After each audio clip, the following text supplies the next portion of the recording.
Alors bonjour, je vous présente le nouveau livre Intégration en soins infirmiers que vous avez sûrement feuilleté. Je suis Lucie, l'une des auteurs, et Ondina, par le fait même, vous salue. Ce livre a été conçu pour accompagner l'étudiant durant les différentes sessions et il est en lien avec les différents livres, ouvrages de Chenelière tels que les Lewis, Potter, Math et Med, l'examen clinique de Jarvis, etc. Évidemment, il sert aussi à la session intégration, à la préparation, à l'examen synthèse et à l'examen professionnel. Étant donné votre empressement à utiliser ce livre, nous aimerions vous donner quelques conseils pratiques, des informations pour faciliter votre utilisation. Donc, je procède par ce vidéo et je défile les images.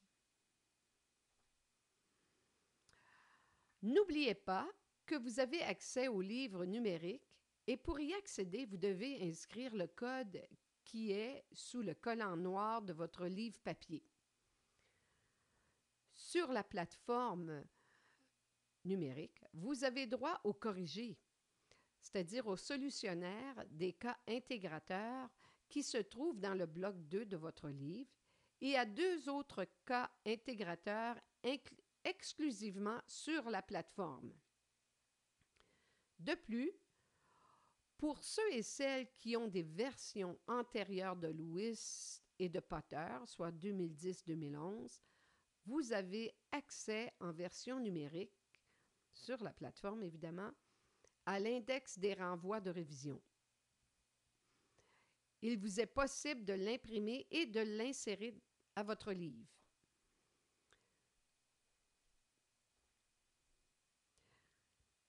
La page 2 et 3 de votre livre contient des informations très importantes à lire sur le fonctionnement du livre. Donc, je vous conseille d'y porter une attention particulière. C'est dans le bloc 3 que se retrouvent toutes les connaissances importantes à retenir sous forme de cartes conceptuelles, soit des schémas synthétisés, dont la grande majorité a été construite à partir du logiciel CMapTool. J'imagine que vous avez déjà feuilleté le bloc 3. Allons à la page 212 de votre livre. Remarquez que dans cette représentation graphique, il y a plusieurs bulles ou carrés, liés par des mots-liens, c'est-à-dire un concept, un mot-lien, un autre concept. Dans ce schéma, je lis le concept maladie d'Alzheimer à un autre concept qui est facteur de risque par les mots-liens est causé par. Ce sont ces mots-liens qui favorisent le traitement de l'information au niveau cognitif et qui permet la rétention de ces informations. C'est pour cela que je vous encourage de lire les cartes à voix haute. De plus, notez que dans la carte, les connaissances spécifiques sont mises en blocs de couleurs. Par exemple, lorsque je décris une pathologie, les manifestations cliniques et l'examen clinique est en rose. La physiopatho est en bleu. Les traitements sont en vert pâle. Les examens paracliniques en vert foncé. L'étiologie et les facteurs de risque en couleur orange. Tout cela dans le but de faciliter la rétention des connaissances dans votre mémoire. Maintenant, évidemment, on ne peut pas apprendre qu'en lisant seulement ce livre. Premièrement, vous avez, durant votre session ou au cours de toutes vos sessions, lu et fait des recherches à partir de vos manuels selon le choix des méthodes pédagogiques utilisées par vos enseignantes. Cette synthétisation de connaissances par les schémas que vous avez dans votre livre vient mettre le tout en cohérence et renforcer la rétention de vos connaissances.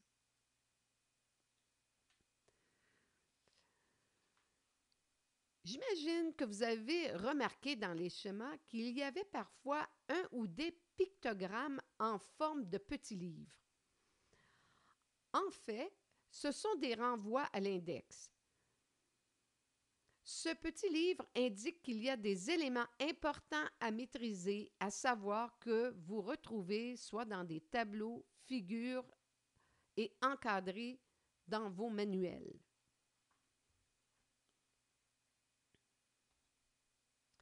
Je tiens à vous mentionner que pour ceux et celles qui ont l'ancienne version des Lewis et Potter, l'index de révision se retrouve sur la plateforme numérique que vous pouvez imprimer et que je vous présente maintenant.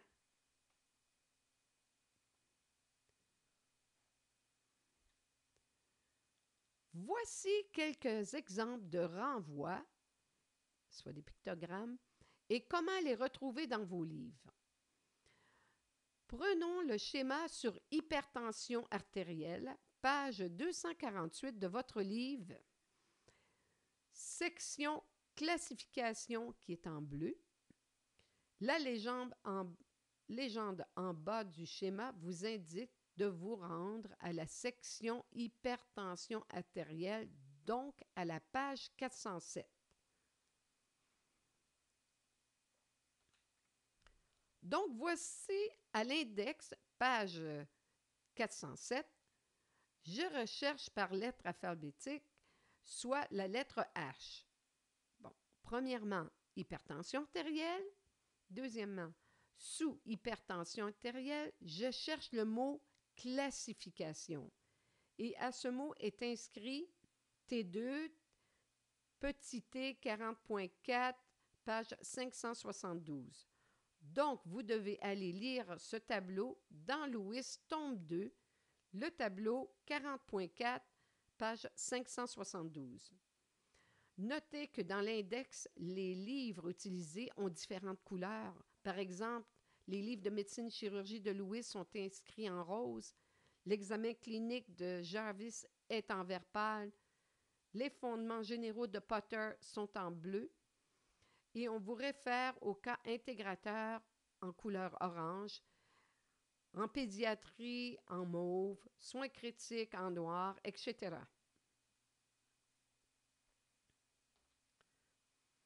Voici d'autres exemples d'insertion de pictogrammes dans le schéma hypertension artérielle, toujours la page 248 de votre livre. Vous avez noté que le premier pictogramme que j'ai mentionné, soit classification, est inscrit dans la bordure bleu foncé, mais elle peut être aussi inscrite à l'intérieur du carré, soit la bulle. Par exemple, regardez la mention étiologie, qui est un peu plus bas.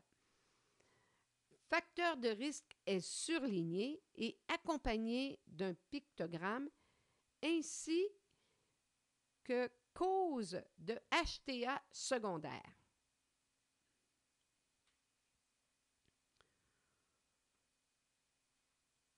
Alors, vous devez vous rendre sous l'index de révision, page 407, hypertension artérielle, et dans le cas de facteur de risque qui est surligné, vous cherchez le mot facteur qui est le premier mot surligné et non pas le mot hypertension primaire.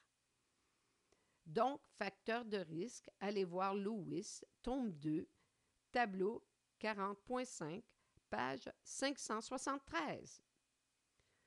Juste à côté, notez que cause de HTA secondaire est surlignée, donc vous devez chercher dans l'index de révision, sous hypertension artérielle, le premier mot surligné, soit cause, qui vous amène à cause de HTA secondaire. Donc, cause de HTA secondaire, allez voir Lewis, tome 2, encadré 40.1, page 574.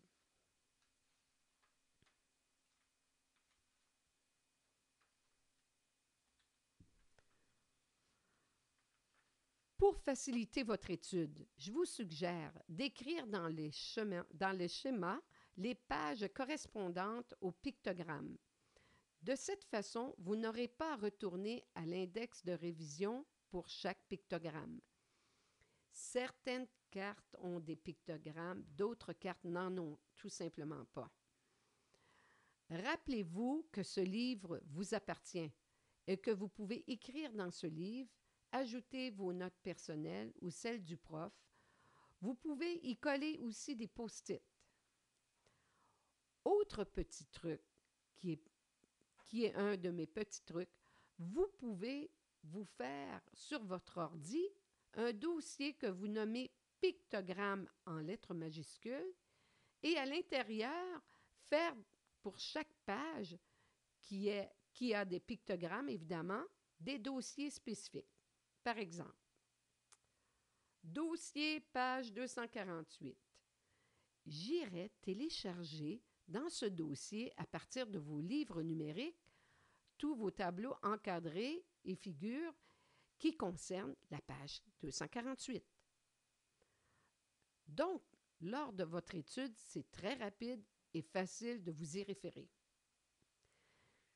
Maintenant, en regardant bien cette carte, remarquez qu'il y a dans les bulles, ou plutôt les carrés, des symboles tels qu'une flèche vers le haut, qui veut dire augmente ou est augmenté, une flèche vers le bas, qui veut dire diminue ou est diminué, et une flèche horizontale, qui veut dire souvent entraîne.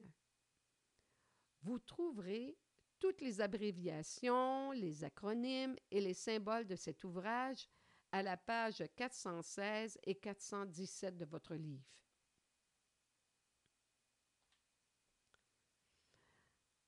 Par ailleurs, dans la partie du bloc 3 de ce livre, j'aimerais que vous portiez une attention particulière aux cartes qui se réfèrent aux jugements cliniques liés aux complications. Je mentionne les complications survenues en post-opératoire, mais ces complications peuvent bien survenir dans des situations de médecine, de pédiatrie, de périnatalité. Donc, je tiens à ce que vous faites le lien entre la complication et la démarche de soins, qui est une résolution de problème, soit de prévenir les complications et intervenir auprès de ces complications. C'est très important que vous y référez. Et c'est pour ça que j'ai mis des petites astériques à côté de chacune des phases de la démarche et que vous voyez qu'elle est de la même couleur, toujours dans ce rose foncé. Eh bien, sur cette dernière information se termine ce vidéo, dont j'espère vous sera utile lors de l'utilisation de ce livre. Et je vous remercie beaucoup. À la prochaine!